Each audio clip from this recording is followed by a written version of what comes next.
When someone tells me that they are coming out with a movie about a killer ballerina vampire, I have no choice but to go watch it. I have to go watch it. When I think of vampire, I think of True Blood. When I think of vampires, I think Twilight. When I think of vampires, I think vampires in Brooklyn. But no, I have never heard of a killer ballerina vampire. So when I heard about Abigail, I said, girl, myself said, I said, you need to go see this movie. So when I had the pleasure of watching the movie Abigail, I have some thoughts. And now we're about to get into it.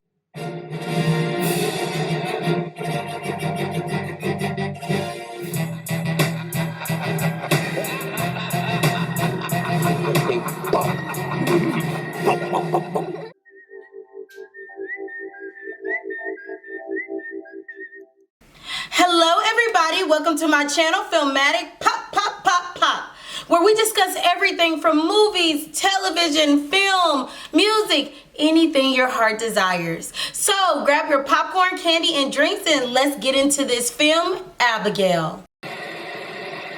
Okay, let's stop, pause, take a break, rewind, and flex. Hold up, did you guys get it? Guys, I am trying to get this channel to 1,000 subscribers. I am so happy I met my goal of 100. Woo! Guys, I love hearing from you, and when you comment, I do actually respond. So please support the channel. Let me know what you like, what you don't like, what you want more of. I do respond to you when you comment. So just let me know what you want to see, and I will make sure I do it. The movie Abigail stars Angus Cloud as Dean, Melissa Barrera as Joey, Alicia Ware as Abigail, Catherine Newton as Sammy, Kevin Durand as Peter, Dan Stevens, Giancarlo Esposito, William Catlett as Rickles, and Matthew Good as Christophe Lazar. For anyone who knows me, they know that I'm very big on music and film and how music sets the tone of the film. So in the movie Abigail, I noticed that the music was more soft and somber, which was great for what the movie is about. So let's get it. In the opening scene, you have a young lady and she's dancing ballet. She's beautifully doing it. She looks so graceful and elegant. If you don't notice, this is why I have the flower right here to represent the ballerina grace, elegance.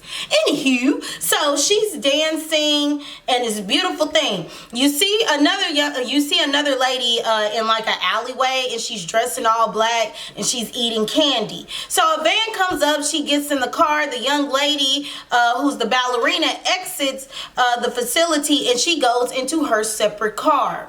So we can already deduce that something not good is about to happen. So when the young lady in all black gets into the van, there are two other people in the car. It's a older gentleman, and then is a guy with some glasses on who you can already tell he's a jackass.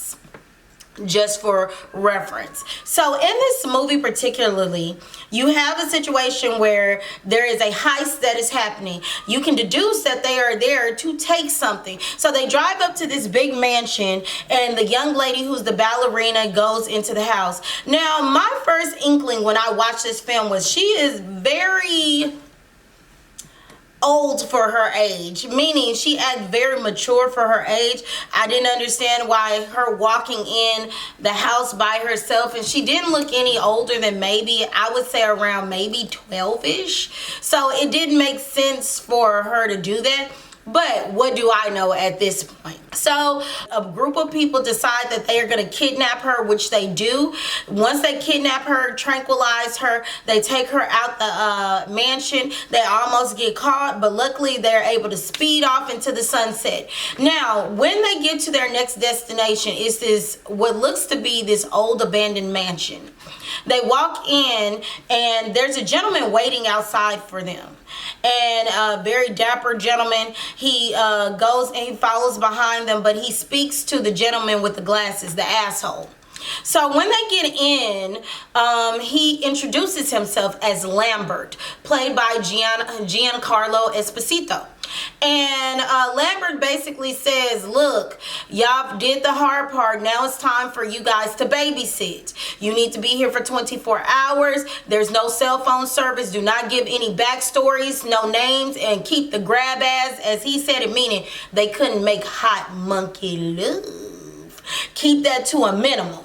So they're all like, okay, but the young lady who we saw initially, who was in all black eating the candy, she was like, who's the kid's father? Who's the kid's father?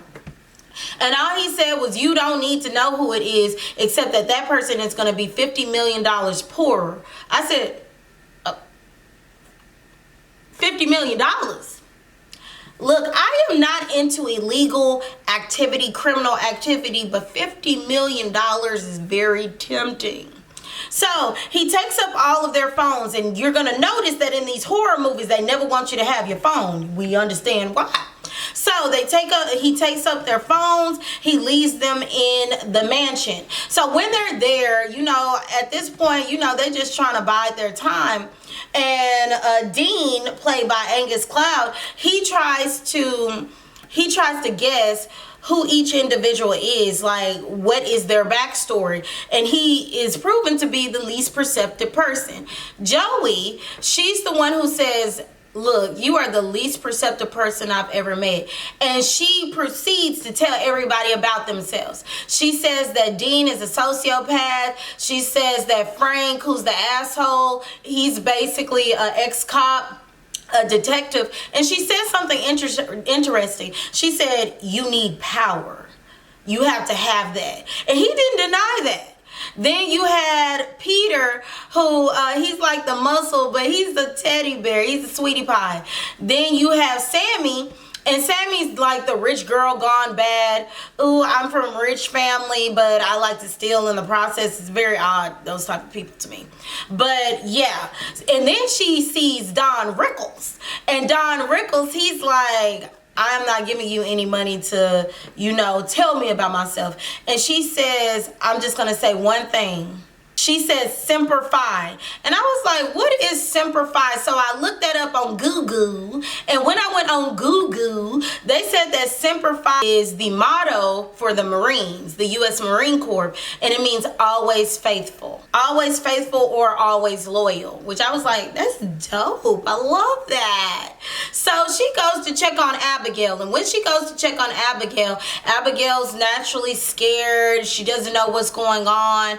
And they proceed to have a conversation, and she's trying to get information out of her, meaning Abigail's trying to get information out of Joey. She asks her if she has children, and Joey says she has a child named Justin. And you know, she's just trying to fill her out. So then Abigail says something at the end when Joey is about to exit the room. She's like, Joey, I'm so sorry for what is about to happen to you next. Excuse you? So at this point, I'm nervous for him. So you got this little girl who just got kidnapped, and she's saying, she's apologizing about what's going to happen. What you got to be sorry for? What's going on? So Joey goes downstairs and she talks to Frank, and she's like, look, the girl basically said her father is dangerous, and do you know who the father is? And Frank's like, no. And Joey was like, usually I don't get scared easy, but when I do, I take note. So Frank started thinking about it. He goes upstairs. He doesn't realize that Joey took off Abigail's mask. So Abigail sees him, and then from there, he proceeds to try to scare her into telling him who her father is. So when she does, she said, oh, it's Christophe Lazar. Christophe Lazar. He's like, come again? Come again? So once he finds out who her father is, he started packing up his stuff. He like, I'm about to get out of here. So everybody's confused. They don't know why he's leaving. And Joey's like, you can't just leave and not tell us what's going on. So he said her father is Christophe Lazar. Now I'm like, who is Christophe Lazar? Sammy is like, who's that? Is he like a big boss or something? And everybody was like, nah, he has his hands into so much stuff. Like, it's basically a target on them, a death on them. Why would Lambert put them in that situation? At this point, they're all considering leaving, but then they were like, Dean said, so what about the money? And you realize that they're each supposed to get $7 million. So when it came down to that money, they were like, I'm just going to stay. You know, we can figure this thing out. It doesn't matter if this dude is a huge kingpin. It doesn't matter if he has his own army. None of that matters because I need that $7 million. So they all disperse amongst the mansion. So Sammy goes to watch cartoons. Peter is drinking. Joey is watching the perimeter. So is Don Rickles. I don't know where Frank went. And Dean is just around antagonizing people. He scares Sammy. Sammy kicks him out her room, rightfully so. And he goes downstairs to get him something to eat in this creepy looking basement, but it has a fridge. He hears a noise. He goes to the basement. And he hears a frog or something, so you know he doesn't think anything of it, but immediately the noise stops and now he's getting nervous, but then he tries to leave out the room. When he does, something pulls him down the stairs and drags him, so he's screaming for help. Help, help, help, like he's screaming for help, but no one's coming at this point. Sammy hears him and she comes downstairs, but at that point it's kind of too late. So when she walks in the kitchen, he's sitting there and she thinks he's just playing another prank on her. But in actuality, he's dead. His head is chopped off and it looks like someone literally bit his head off. So she calls. She's screaming and Peter hears it. So Peter runs downstairs. Now Peter doesn't realize that before Dean died, he drew a picture of a male's genital regions on his shirt. On his face. So he's walking around with an image of a male's genital regions on his face. So Sammy, she's screaming, she's throwing up, she's upset. She sees Dean with his head cut off. So when Peter walks in, she's like, get help. And then she was like, why do you have a male genital region on your face? And he was like, what? And she was like, get help, get help. So when they all come down and see what's going on, everybody's freaking out again. And they start telling the story of what happened a few years back, where 3 operatives were being flipped by the police who worked for Lazar.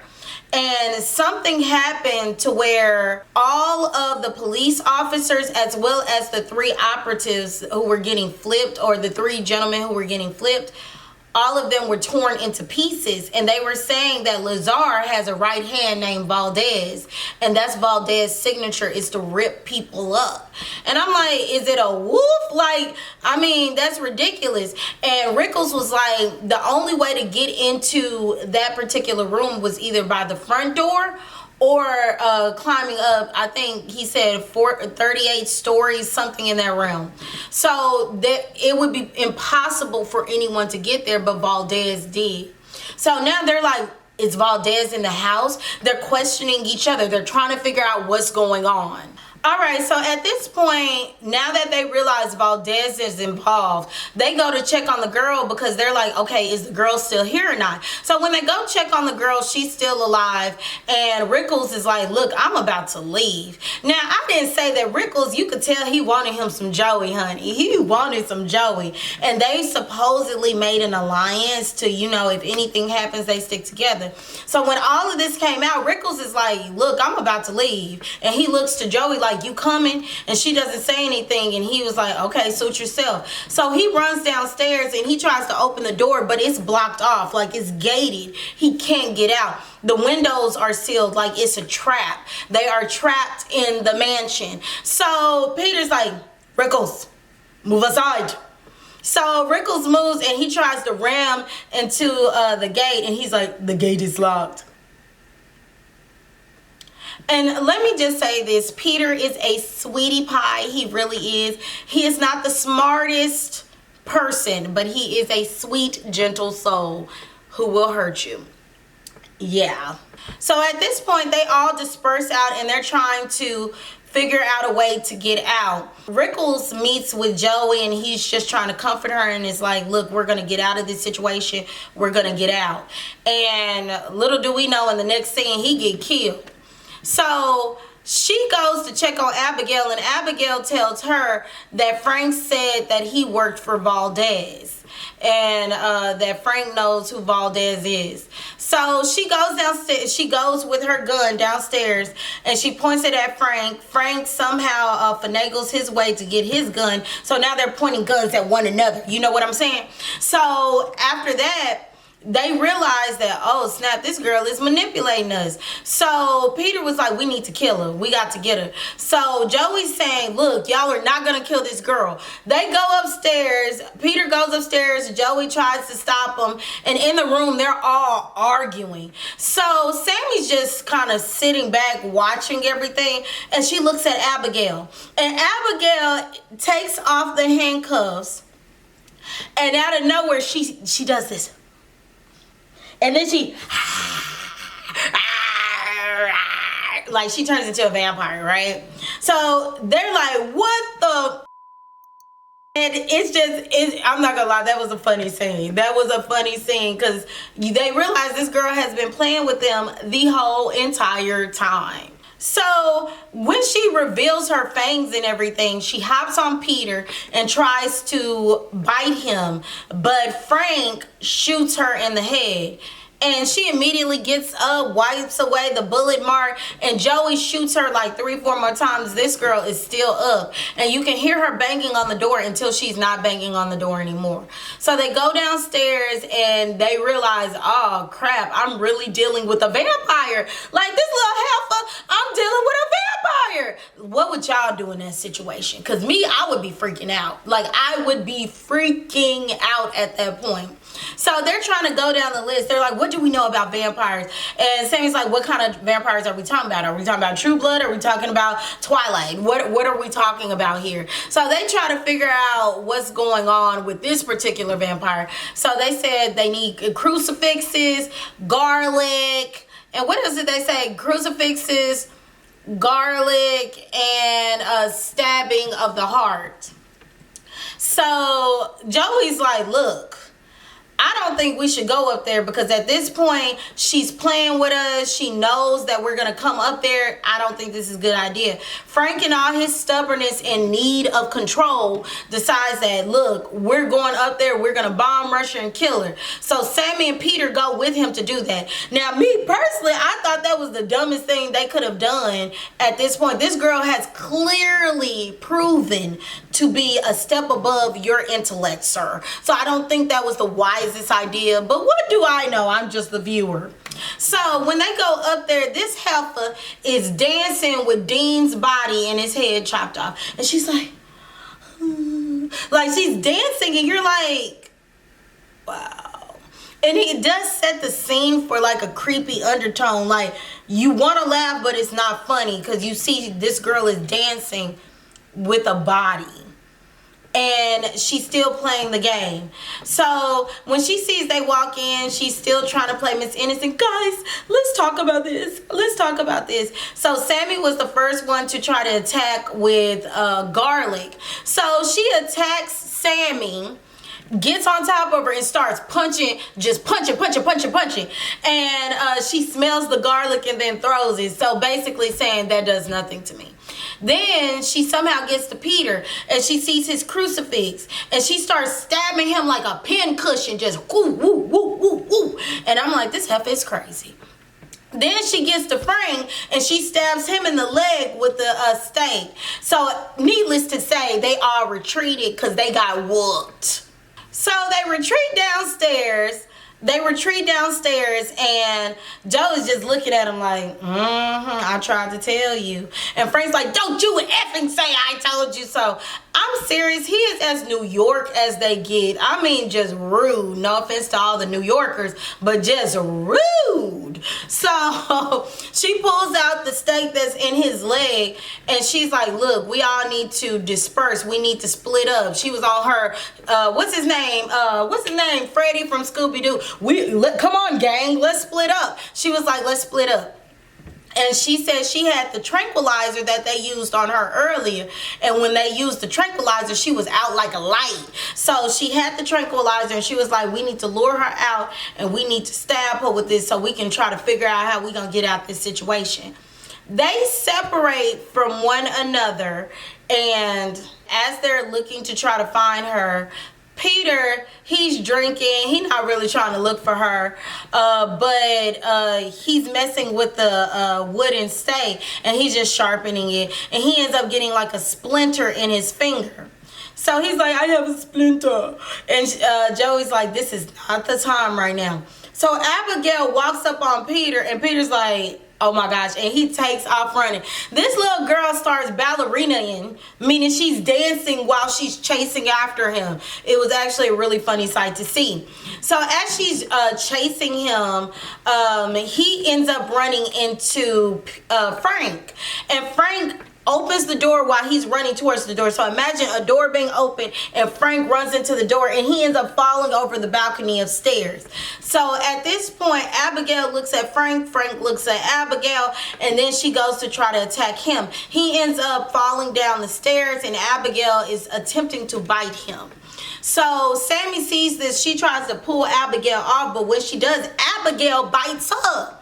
So Peter ends up bomb rushing Abigail, and he has his strength is great because that was able to subdue her, but she's still trying to fight.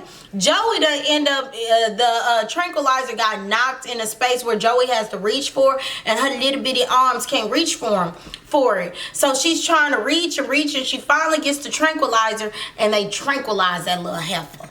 Yeah, they did. They tranquilized her. So they put her in like this cage, this gated, I don't know what you would call it, this gated kind of cage. And you know, at this point she's like, guys, please don't do this. Like, she's still having that act. So Joey's like, cut the BS. And so she starts smiling and laughing because, you know, her jig is up. What can she do? So she explains to them why they're there. In a short response, she basically brought all of them there not just as food, but because they were enemies of her father. Like, they had in some way double-crossed the father. So she's getting retribution. But Joey fronted her out. Joey was like, you're doing all of this because you want to get your father's love, because you were telling me the truth when you said my father doesn't care about me. So basically, I'm guessing after the father turned her, he kind of lost interest in her. And I'm like, man, that's kind of messed up. But like, she terrorizing people. It seems like she's trying to do it under the guise of, I'm doing this for my father. But she was like, I was just bored and I needed entertainment and I like playing with my food. I was like, she would have been every B word I could have thought of. I don't care if you are in the body of a child. She would have gotten cussed out. So Abigail tries to trick them into opening the gate, and she's like, if you open the gate, I'll let two of you live. They were like, no, we're not having this. So she was like, okay, time expired. I'll let one of you live. So Peter, oh, Peter. He decides that he gonna try to open the door. Joey was like, if you open that door, I'm gonna shoot you. So he reaches to try to open the door, and she shoots him, but it's like a graze to his side. And he's like really upset. He's like, you shot me. And she's like, you'll be fine. Now give me the gun so I can patch you up. And this fool gives her the gun back. Like, he's such a gentle soul. So Joey was like, hey, Sammy, you stay with Abigail. And Sammy was like, F that. I'm not staying with her. And I was with Sammy. I said, Sammy, you stand up for your rights, honey. You stand up for your rights. So she said, I wasn't staying with him. Frank said he would. So Frank and Abigail are going back and forth, and Frank was like, tell me how to get out of here and I may let you go. And Abigail was like, you won't let me live and you'll keep me in here, so you tell me first. And they were going back and forth, and Abigail was like, she gave him a hint of how to get out. And it was through a bookcase, and it was like, and then there were none. It's some type of book. So he was like, I'm keeping you in here. Abigail was like, we had a deal. And he was like, I guess whatever. So she burst open the thing, which lets me know she could have got out at any time. That was still another way of her playing with them. So Joey comes in just in the nick of time, and she ends up knocking out wood that was covering a window, and lights start coming through, and Abigail's arm just blows up. It blows up. But you see her arm rejuvenating not too long after. So they go into an open space, and Sammy is scared at this point. She done got big. So she sees some light and she's like, so she's trying to touch it to see if, you know, if she burns up or what goes on. But nothing happens and she's fine. So they're in that room and they're sitting, and Sammy was like, Joey, is it true that you didn't go back for your child? Because when Abigail was locked up in that cage, she started fronting all of them out. She basically said that Joey was on drugs. Well, she was in the military. She got hooked on morphine or some type of drug, and she ended up getting kicked out the military, or she ended up leaving the military, but she was still hooked on it. So she left her son behind with his screw up father, and she started doing underground work, but she ended up nicking the artery of an important soldier for Lazar. She said that the detective Frank, he pulled a Training Day situation. Frank was a detective, and he went undercover, and he was the reason those three guys got flipped and inevitably ended up being killed. So she was getting him for that. Sammy ended up being a hacker. First she was stealing from her parents, but then she got bigger fish, so she clearly stole some of their money. And let me see here, Peter, the sweetie pie Peter, he ended up betraying like his crew and stealing from them as well. So that's what they all did. So when they were all in that front room after Abigail's arm had got blown up, they were just sitting and talking, and Sammy asked Joey if it was true, and Joey confirmed that it was in fact true, that she left her child behind, but she said she wanted to wait till she got this money and she wanted something for him. So Frank started fronting her out and was like, you just are scared you're gonna be a crappy mother, and that's why you don't go back. Stop trying to be a victim. Now, I'm not saying Frank was lying, but it was just so unhelpful. Frank would be that person you wouldn't want to be in that type of situation with, because he was a smart ass mixed with a jackass, and that's too much ass for that one situation. It's too much. So at this point, they're trying to lean on one another, but they need to figure out how they're going to get out. So Joey's like, we're going to go through the wall. Of course, nothing occurs from there. So Sammy was like, she had came up with a way that she could reset the house so they can get out. So they decided to split up to try to find how they could reset the house so they could open those gates and get out. So Sammy went with Peter, Frank went with Joey. So Sammy is freaking out, and I thought this was such a sweet moment. Peter grabbed her hands and he was like, do you have people out there who you care about? And she was like, yeah. And he was like, so do I. So we're going to get out. We're going to do what we need to do. And that was just a moment of encouragement. And I live for a good moment of encouragement in a movie. Now, unfortunately, this heifer done got bit by Abigail. And Abigail has the ability to possess her if she wants to. So Abigail plays music and she does something, and then she takes over Sammy's body. She subsequently ends up biting and killing Peter. Yeah, it was shameful. It was shameful. I was so hurt. And then there was a dance scene. And y'all, I live for a dance scene in a movie. And I thought it was good. It was fitting. It was appropriate. And it added, in my opinion, to the eeriness of the whole situation, that there's so much death going on. These people are trapped. And this girl is just having a good old time dancing while possessing someone else's body that she knows is going to end up dying. So she calls Joey and Peter, meaning Sammy, who's being possessed by Abigail.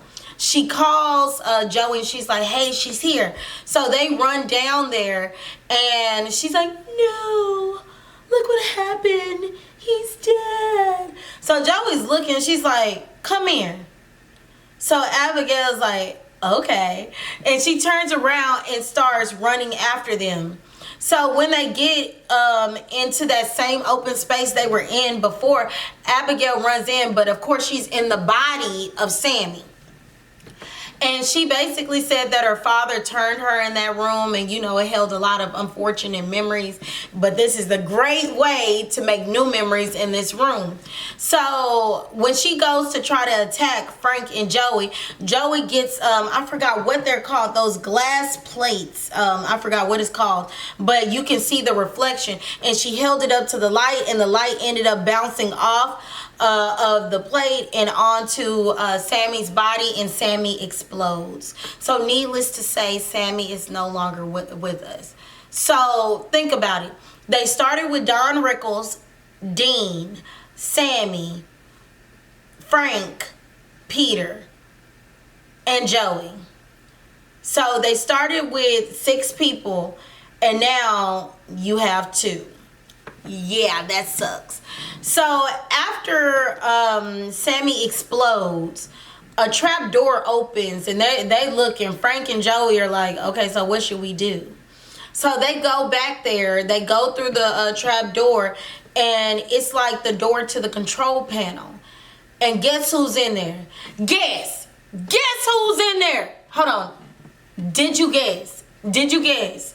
Yes, it is Lambert. So Lambert is now a vampire. So Lambert basically states that Abigail had turned him about 2 years ago because she found out that he was also a part of the scheme. So for 2 years, he been getting her food and bringing them to her and having this little game go on. But he said he called Lazar, so Lazar is on his way, and it's just bad. So he tries to get Frank to turn as well so they can team up and kill Abigail and then kill Lazar.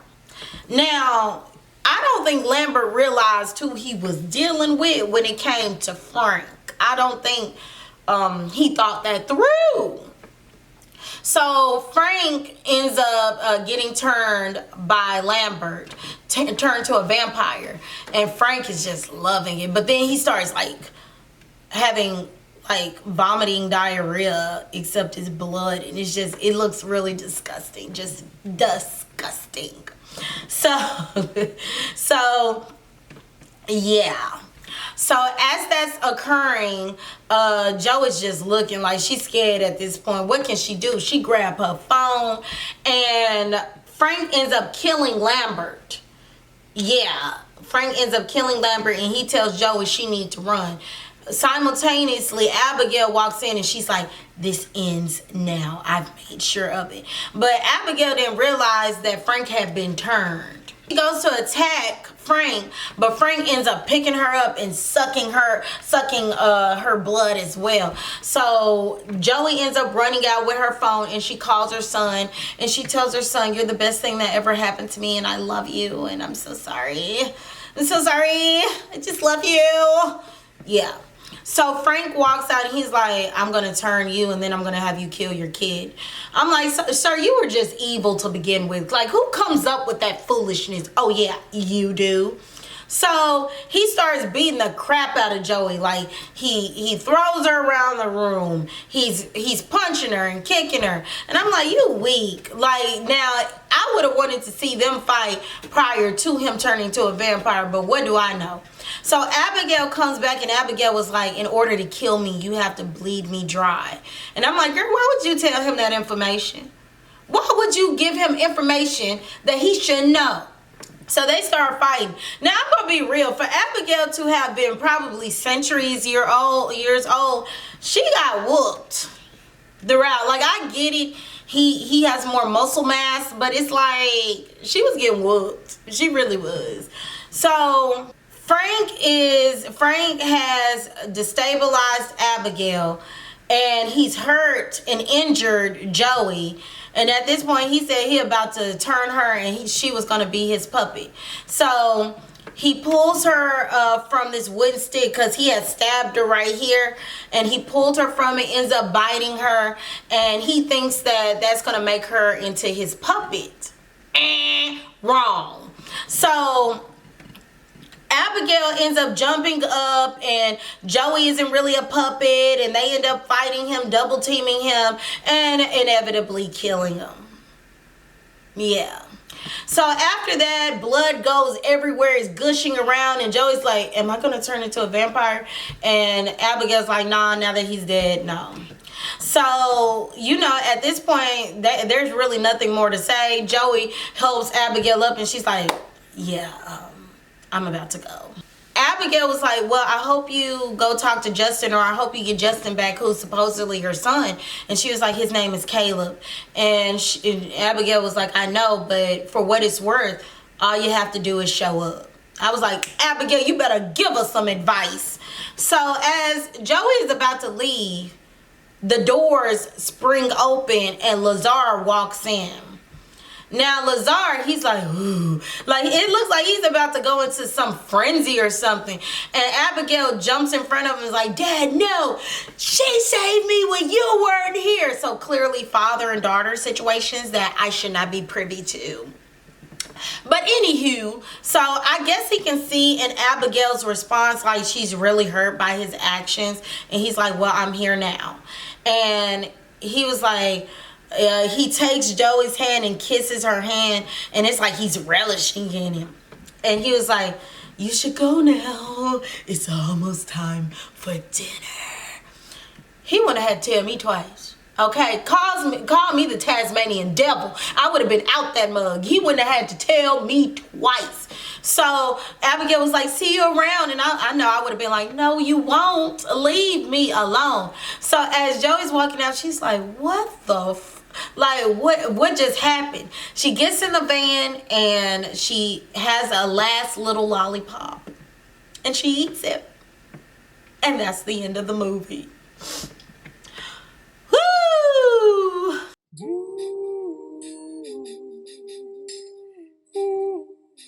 Alright, so overall, I will say I enjoyed the film. It was a very entertaining film. I love the plot of the ballerina vampire. I'm just gonna be real. If I was gonna be any type of vampire, it would have been the Twilight vampires. They was pretty. Like in this, they had them raggedy teeth and just, no. But I think overall, I did enjoy the movie. I liked how they broke it down and connected everything.